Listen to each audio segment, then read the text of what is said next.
پشتی 29 چله و شونده پنگوف کی انتگراسیون دست بکر و در چرشبه و پنگوف دا قوت قصد ایدی بش به بش انتگری ارتش سوریه هات کرن.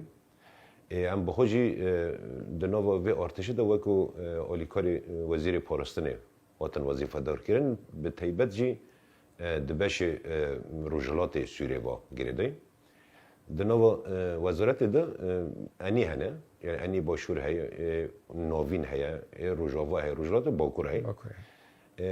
یک جه وان اولیکارنه اجی برپرسیاری انی روجلاتم.